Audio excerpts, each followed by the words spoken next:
नमस्कार, मैं हूं नीरज कुमार और आप देख रहे हैं माय मीडिया न्यूज। वक्त हो गया है दिन भर के बड़ी खबरों की। बेंगलुरु में 3 गायों के थन काटने के आरोप में एक व्यक्ति को गिरफ्तार किया गया, जहां मुख्यमंत्री सिद्धारमैया ने भी इस घटना पर कड़ा रुख अपनाया और बेंगलुरु के पुलिस आयुक्त वी दयानंद को मामले को सुलझाने का निर्देश दिया। इस घटना के कारण क्षेत्र में तनाव है। वहीं बीजेपी ने ऐलान किया है कि अगर दोषियों को तुरंत कड़ी सजा नहीं दी गई तो काली संक्रांति मनाएंगे। बिहार में शिक्षा नीति बदल गई है, जहां 5वीं और 8वीं के छात्रों के लिए अब बोर्ड पैटर्न पर होगी परीक्षा। नो डिटेंशन पॉलिसी हटने से अब खराब प्रदर्शन करने वाले छात्रों को उसी कक्षा में रखना होगा। वार्षिक परीक्षा में फेल होने पर 2 महीने के अंदर दोबारा परीक्षा का मौका मिलेगा। फेल होने वाले छात्रों की स्कूल निगरानी करेगा और अभिभावकों को भी बच्चों पर ध्यान देना होगा। दिल्ली के पूर्व सीएम अरविंद केजरीवाल ने भाजपा पर अवध ओझा को चुनाव लड़ने से रोकने के प्रयास का आरोप लगाया। केजरीवाल ने कहा कि पटपरगंज से आप प्रत्याशी अवध ओझा का ग्रेटर नोएडा से वोट बना हुआ था। उन्होंने गत 26 दिसंबर को ग्रेटर नोएडा में वोट कटवाने के लिए आवेदन दिया था, मगर वहां से उन्हें कोई जवाब नहीं आया, जिस पर उन्होंने दिल्ली में वोट ट्रांसफर करवाने के लिए 7 जनवरी को आवेदन कर दिया है। पटियाला नगर निगम के 7 वार्डों के चुनाव स्थगित किए गए थे, जहां हरियाणा पंजाब हाईकोर्ट ने इसे लेकर बड़ा फैसला सुनाया। अदालत ने इस आदेश को खारिज कर दिया है। वहीं इन वार्डों में जो उम्मीदवार विजयी रहे वह अब अपने पद की शपथ ले पाएंगे। हरियाणा में बीपीएल परिवारों को मिलेगा नया घर।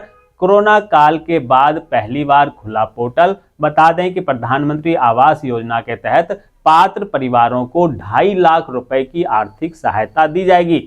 देहरादून में अग्रवैश्य संस्थाओं की ओर से आयोजित एक शाम मुख्यमंत्री के नाम कार्यक्रम का आयोजन किया गया, जहां कार्यक्रम में सीएम पुष्कर सिंह धामी शामिल हुए। उन्होंने वैश्य समाज के सदस्यों से भाजपा के महापौर पद के प्रत्याशी सुमित थपतियाल के लिए वोट की अपील की। दोस्तों, आगे बढ़ने से पहले आपसे रिक्वेस्ट है कि अगर आपने अभी तक इस न्यूज को लाइक और कमेंट नहीं किया है तो प्लीज लाइक और कमेंट कर दीजिए, क्योंकि आपके लाइक और कमेंट का मैं कब से इंतजार कर रहा हूं। और जैसा कि आपको पता है, कमेंट करने वाले लोगों के नाम हम कल सुबह के न्यूज के लास्ट में बताते हैं, इसलिए न्यूज को लास्ट तक जरूर देखिए। बांग्लादेश के एक्शन के बाद अब भारत सरकार ने बड़ा कदम उठाया है, जहां बॉर्डर पर फेंसिंग विवाद को लेकर कल बांग्लादेश ने भारत के हाई कमिश्नर को बुलाया था। अब बांग्लादेश के उप उच्चायुक्त नूरुल इस्लाम को विदेश मंत्रालय ने सम्मन भेजकर बुलाया। बता दें कि बांग्लादेशी विदेश मंत्रालय ने भारतीय हाई कमिश्नर प्रणय वर्मा को बुलाकर बीएसएफ की तरफ से की जा रही फेंसिंग को गैरकानूनी बताया था। प्रधानमंत्री नरेंद्र मोदी ने आज जम्मू कश्मीर के सोनमर्ग में जेड मोर सुरंग का उद्घाटन किया। इस दौरान जम्मू कश्मीर के सीएम उमर अब्दुल्ला ने पीएम नरेंद्र मोदी की जमकर तारीफ की और कहा कि उन्होंने बिना किसी गड़बड़ी के चुनाव करवाए। इस दौरान एलजी मनोज सिन्हा, केंद्रीय मंत्री नितिन गडकरी और डॉक्टर जितेंद्र सिंह भी मौजूद थे। लोकसभा में विपक्ष के नेता राहुल गांधी ने आज से दिल्ली के सीलमपुर में चुनावी रैली के जरिए कांग्रेस के चुनावी अभियान का आगाज किया, जहां दिल्ली में खोई सियासी जमीन तलाश रही कांग्रेस की पहली रैली सीलमपुर में होना इसलिए भी अहम है क्योंकि ये मुस्लिम बहुल क्षेत्र है। हालांकि मुसलमान अब कांग्रेस से छिटक कर आम आदमी पार्टी के साथ चले गए हैं। ऐसे में क्या राहुल गांधी की ये सभा मुसलमानों को वापस ला पाएगी या नहीं, यह यक्ष प्रश्न है। आज से प्रयागराज महाकुंभ की शुरुआत हो चुकी है, जहां आज सुबह से ही लाखों श्रद्धालु गंगा, यमुना और सरस्वती की त्रिवेणी संगम पर स्नान कर रहे हैं। वहीं विदेशी मेहमान भी यहां पहुंच रहे हैं। इस क्रम में एप्पल के संस्थापक स्टीव जॉब्स की पत्नी लॉरेन जॉब्स भी महाकुंभ 2025 में स्नान करने के लिए और डुबकी लगाने के लिए यहां पहुंची। डुबकी लगाने के बाद उन्होंने खुद को सौभाग्यशाली बताया। Chief of army staff Upendra Dwivedi ने प्रेस कॉन्फ्रेंस के जरिए कहा, मेरा मिशन है कि राष्ट्रीय सुरक्षा के मजबूत आधार स्तंभ के लिए भारतीय सेना को आत्मनिर्भर फ्यूचर रेडी फोर्स के रूप में तैयार करना। सेना प्रमुख ने कहा कि उत्तरी सीमा की स्थिति सेंसिटिव मगर स्थिर है। पूर्वी लद्दाख के डेपसांग और डेमचौक में समस्या सुलझ गई है। मैंने अपने कमांडर्स को ग्राउंड लेवल पर हालत से निपटने के लिए ऑथराइज किया है।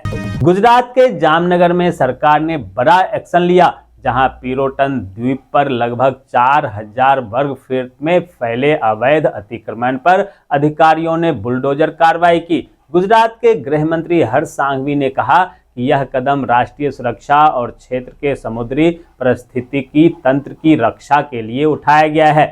कर्नाटक के उडुपी टाउन पुलिस ने सोशल मीडिया पर सांस्कृतिक पहलुओं पर व्याख्यान देने वाली कार्यकर्ता मीनाक्षी सहरावत के खिलाफ मामला दर्ज किया है। सहरावत ने महात्मा गांधी को दी गई राष्ट्रपिता की उपाधि पर सवाल उठाया था। हालांकि एक आरटीआई के जरिए यह खुलासा हो चुका है कि महात्मा गांधी को राष्ट्रपिता की उपाधि किसी सरकारी एजेंसी ने नहीं दी है। पश्चिम बंगाल के पुरुलिया जिले के गढ़पंचकोट नामक इलाके में SN Bose centre for basic sciences की ओर से पंचेट पहाड़ी के ऊपर नई वेधशाला स्थापित की गई है। यह खगोलीय पिंडों के वैज्ञानिक अवलोकन में अहम भूमिका निभाएगी। नासिक में बड़ा सड़क हादसा हुआ, जहां ट्रक से टेम्पो की भिड़ंत में 8 लोगों की मौत हो गई। ये सभी एक धार्मिक कार्यक्रम से लौट रहे थे। जयपुर पुलिस ने ज्यादा कमाई के लिए फैक्ट्रियों में आग लगाने वाले 2 फायर ब्रिगेड कर्मचारियों को गिरफ्तार किया। ये कर्मचारी फैक्ट्रियों में पहले आग लगाते थे, फिर खुद ही जाकर बुझाते थे। दोनों फायर ब्रिगेड गाड़ी से चोरी का डीजल बेचकर मुनाफा कमा रहे थे। स्टेट बैंक ऑफ इंडिया की ओर से प्रोबेशनरी ऑफिसर के पद पर भर्ती निकाली गई है। उम्मीदवार 16 जनवरी तक आधिकारिक वेबसाइट sbi.co.in पर फॉर्म भर सकते हैं। झारखंड के चाईबासा पुलिस और सीआरपीएफ की संयुक्त टुकड़ी ने सुरक्षा बल के जवानों को नुकसान पहुंचाने के इरादे से प्लांट किए गए 6 तीर आईडी बम बरामद किया।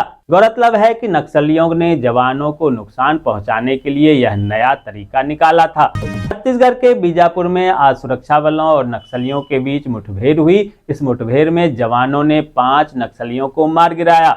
मध्य प्रदेश परशुराम कल्याण बोर्ड के अध्यक्ष पंडित विष्णु रजौरिया ने भोपाल में आयोजित कार्यक्रम में अनोखा ऐलान किया। रजौरिया ने कहा कि विधर्मियों की संख्या बढ़ रही है। हिंदू 4 बच्चे पैदा करे तो 1 लाख इनाम दिया जाएगा। हिमाचल प्रदेश सरकार ने 1094 बंद पड़े स्कूलों को पंचायतों और अन्य विभागों को सौंपने का फैसला किया है। इस कदम से सरकारी कार्यालयों के किराए में बचत होगी और राजस्व में वृद्धि होगी। बंद स्कूलों के भवन का उपयोग पंचायत कार्यालयों, आंगनबाड़ी केंद्रों, महिला मंडलों और अन्य विभागों के लिए किया जाएगा। तो मैं देख पा रहा हूं कि आप में से बहुत सारे लोगों ने इस न्यूज को लाइक किया और कमेंट भी किया है, लेकिन अभी भी कुछ लोग बाकी हैं जिन्होंने न्यूज को लाइक और कमेंट नहीं किया है। उनसे भी आग्रह है कि वे भी न्यूज को लाइक कर दें, कमेंट कर दें, साथ में शेयर भी कर दें। ये थी आज दिन भर की बड़ी खबरें। ऐसे ही खबरों से अपडेट रहने के लिए चैनल को सब्सक्राइब कीजिए, नोटिफिकेशन बेल को दबाइए, वीडियो को लाइक कीजिए और ज्यादा से ज्यादा शेयर कीजिए, ताकि आप और आपके जानने वाले रह सकें देश और दुनिया के तमाम खबरों से अपडेट।